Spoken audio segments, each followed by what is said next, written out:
Oui, bonjour les amis. Alors aujourd'hui, nous allons lire toujours le livre des Actes des Apôtres. Cette fois-ci, le chapitre 2, nous lirons les versets 12 à 36 pour le premier discours de Pierre. Je vous préviens, c'est un passage un peu difficile, un peu long, mais il est le passage fondateur, en fait, de la première communauté chrétienne. Et donc, voilà, si vous voulez, vous avez l'original du texte dans jesusfacile.com, n'hésitez pas à le prendre avec vous.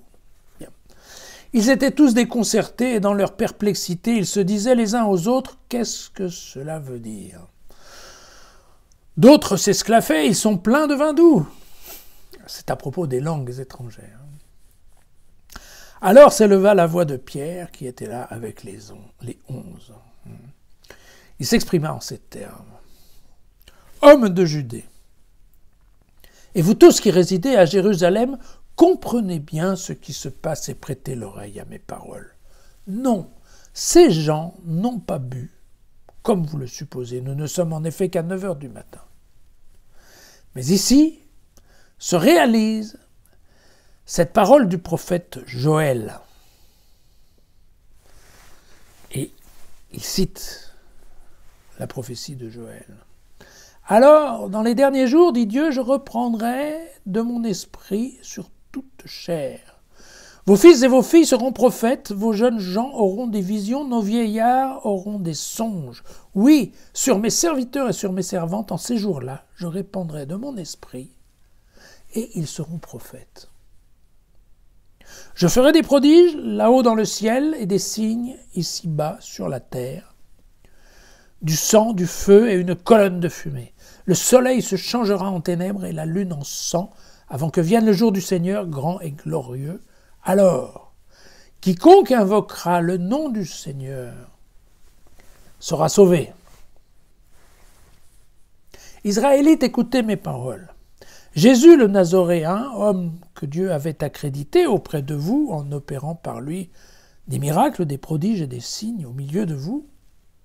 Comme vous le savez, cet homme, selon le plan bien arrêté par Dieu dans sa préscience, vous l'avez livré et supprimé en le faisant crucifier par la main des impies. Mais Dieu l'a ressuscité en le délivrant des douleurs de la mort, car il n'était pas possible que la mort le retienne en son pouvoir. David, en effet, dit de lui, « Je voyais constamment le Seigneur devant moi, car il est à ma droite, pour que je ne sois pas ébranlé. Aussi mon cœur était-il dans la joie et ma langue a chanté d'allégresse, bien mieux. Ma chair reposera dans l'espérance, car tu n'abandonneras pas ma vie au séjour des morts et tu ne laisseras pas ton sein connaître la décomposition. Tu m'as montré les chemins de la vie, tu me rempliras de joie par ta présence. » Frères, il est permis de vous le dire avec assurance, le patriarche David est mort. Il a été enseveli, son tombeau se trouve encore aujourd'hui chez nous. Mais il était prophète et savait que Dieu lui avait juré par serment de faire asseoir sur son trône quelqu'un de sa descendance, issu de ses reins. Il a donc vu d'avance la résurrection du Christ et c'est à son propos qu'il a dit « Il n'a pas été abandonné au séjour des morts et sa chair n'a pas connu la décomposition. » Ce Jésus, Dieu l'a ressuscité, nous tous en sommes témoins. Exacté par la droite de Dieu, il a donc reçu du Père l'Esprit Saint promis et il l'a répandu, comme vous le voyez, comme vous l'entendez. David, qui n'est certes pas monté au ciel, a pourtant dit « Le Seigneur a dit à mon Seigneur, assieds-toi à ma droite jusqu'à ce que j'ai fait de tes adversaires un escabeau sous tes pieds. » Que toute la maison d'Israël le sache donc avec certitude.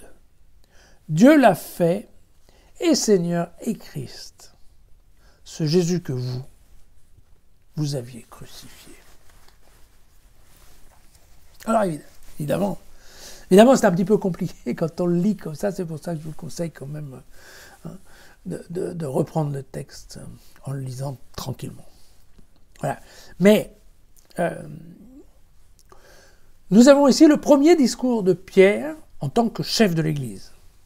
D'accord ? Et c'est en cela qu'il est important. il va développer une argumentation complète à l'intention des Juifs, et cette proclamation publique, on va la lire plusieurs fois dans le livre des Actes. Ça va être une proclamation un peu type, hein, un schéma bien installé qu'on va retrouver plusieurs fois. C'est un schéma en 5 étapes. Il y a une introduction, la proclamation du kérygme. Ce qu'on appelle le kérygme, hein, c'est l'essentiel de la foi, hein, donc l'essentiel de ce que nous croyons, c'est-à-dire ici dans le cas de Jésus, c'est la vie de Jésus, la souffrance, la résurrection. Hein. Et puis nous avons un témoignage des apôtres, nous avons une argumentation scripturaire, c'est-à-dire, voilà, où est-ce qu'on peut trouver ça dans les textes de la Bible. Et puis, finalement, nous avons un appel à la conversion, qu'on verra, nous, dans le prochain passage demain. Voilà. Alors, l'introduction de ce sujet, elle va être faite à partir du livre de Joël, au chapitre 3. Alors, le livre de Joël, ça fait partie de ces livres apocalyptiques, hein, c'est ce qu'on appelle les apocalypses juives. Donc, ce sont des prophètes qui parlent du jugement dernier, du dernier jour, et de qu'est-ce qui va se passer. Et donc, vous voyez qu'ici, effectivement, ce qui va se passer, c'est que d'ailleurs, Luc va utiliser la version grecque, ce qu'on appelle la Septante, hein, de la Bible, tout simplement parce que le terme « le Seigneur » est plus adapté que « Yahvé ». Hein, parce que le Seigneur, on peut à la fois penser que c'est le Seigneur Dieu ou le Seigneur Jésus. Et donc, tout est plus facile, je dirais, en termes-là. Alors, c'est un texte qui laisse entendre qu'à la fin des temps, chacun va devenir prophète et que donc chacun va pouvoir être en lien direct avec Dieu, ce qui va globalement faciliter la vie de tout le monde. Bon. Et Pierre donc va proclamer le kérygme, hein, ce sont les signes, les prodiges, la passion, la crucifixion, la résurrection. Et on voit que le ton est assez vindicatif, accusateur. Hein, c'est bien celui que vous avez crucifié, celui que vous avez condamné. Hein. Dieu l'a ressuscité, vous voyez. Bon. Et puis, il y a typiquement une accusation de responsabilité, de culpabilité. Hein. C'est quand même pas neutre. D'accord ? Pierre va ensuite citer le psaume 16, qui est attribué à David. Et dans ce psaume, David laisse entendre qu'il a reçu la promesse du Seigneur, comme quoi il ne le laisserait pas mourir. Hein. C'est ce qu'on entend par ni son corps se décomposer, voilà, ce qui précise qu'en fait il n'aurait pas de sépulture. Or, il existait, c'est vrai, au temps de Luc, ça s'est arrêté en l'an 135, il y avait le tombeau de David. Et le tombeau de David était d'ailleurs le sujet d'un pèlerinage assez habituel. C'était assez proche de Jérusalem et les gens y allaient assez souvent. Et donc, typiquement, s'il y a un psaume qui dit que David n'allait pas mourir, mais qu'il est mort et qu'il y a un tombeau, alors le psaume est mis en défaut. Vous voyez ? Donc, il faut trouver une solution. Alors, c'est là où on va passer dans l'idée du successeur, hein, successeur de David sur le trône. Vous avez ça dans le 2e livre de Samuel au chapitre 7. « Lorsque tes jours seront accomplis et que tu seras couché avec tes pères, c'est-à-dire mort et enterré, j'élèverai ta descendance après toi, celui qui sera issu de toi-même, je l'établirai fermement, sa royauté. » On a aussi dans le psaume 132, au verset 11, « Le Seigneur l'a juré à David, c'est la vérité, il ne la reniera pas. C'est quelqu'un sorti de toi que je mettrai sur ton trône. » Donc, puisque David est mort et enterré, c'est donc qu'il y a un autre Seigneur, issu de la descendance de David, à qui va s'appliquer ce psaume concernant l'immortalité du corps. Et là, typiquement arrive le témoignage des apôtres en disant « Mais Jésus, il est ressuscité, nous l'avons vu. » Donc là, il y a bien un témoignage sur lequel on peut compter. Et donc, si il est apparu ressuscité, c'est bien que Dieu l'a enlevé de sa mort. Et donc, à ce moment-là, il n'a plus son corps en décomposition. Vous voyez comment ça se passe et comment on y arrive. Voilà. Mais entre-temps, vous comprenez que Jésus serait monté auprès de Dieu, qu'il aurait reçu l'Esprit Saint et qu'il l'aurait aussitôt transféré à ses disciples au cours de la Pentecôte.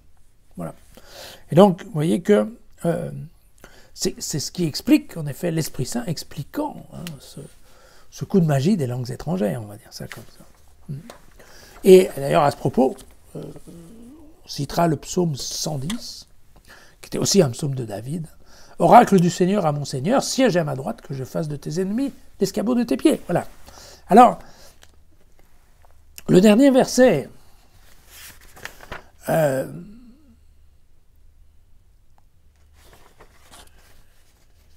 globalement, va conclure la Christologie de Luc. Voilà. C'est en montant au ciel que Dieu l'a fait Messie et Seigneur. Vous voyez, la condamnation des Juifs s'est transformée en glorification du Fils. Mais vous voyez que par rapport à, vous savez ce que j'appelle la Christologie, enfin ce qu'on appelle la Christologie, à partir de quand Jésus est devenu Christ, bien vous voyez que chez Luc ça s'est passé en fait à la mort. Enfin, et c'est à la mort sur la croix, en fait dans la résurrection, au moment de la résurrection, c'est là où Dieu a transformé Jésus en Christ ressuscité. C'est pour ça que vous voyez que c'est quand même un texte qui a beaucoup d'importance en termes théologiques. Voilà. Et reprenons alors cette argumentation sérieuse, qui va être le support en fait de tout travail de conviction que vont faire les chrétiens par rapport aux Juifs. Ça va être de dire, globalement, les textes avaient promis à David qu'il ne mourrait pas, mais en fait, il est mort et enterré. Donc, ça veut dire que le texte était pour quelqu'un d'autre. Comme il y avait d'autres textes parallèles qui disaient à David, de toute façon, t'inquiète pas, même quand tu seras mort, eh bien, Dieu va donner, va être quelqu'un de ta famille sur le trône d'Israël. Alors, puisque maintenant on se rend compte que lui, Jésus, a été ressuscité, eh bien, ça veut dire que le psaume qui promettait l'immortalité à David, c'était pas pour David, c'était pour Jésus. Et que c'est donc bien Jésus qui est le Messie, et le Messie ressuscité, le Messie qu'on attend. Voilà, le Messie des Juifs, tout simplement. Parce que cette argumentation, elle est bien en direction de la maison d'Israël. Que la maison d'Israël le sache avec certitude. Dieu l'a fait, et Seigneur et Christ. D'accord. Donc, voilà, c'est un peu, peut-être, ça peut vous paraître un peu compliqué, un peu tordu. En fait, c'est assez sérieux. Et nous allons voir que, en effet, ce discours, il va être sorti comme ça plusieurs fois. Voilà. Excusez-moi, c'est peut-être été un peu long et confus. Mais encore une fois, reprenez le texte, si vous voulez, dans Jésus facile, vous verrez, ça sera plus simple. À demain.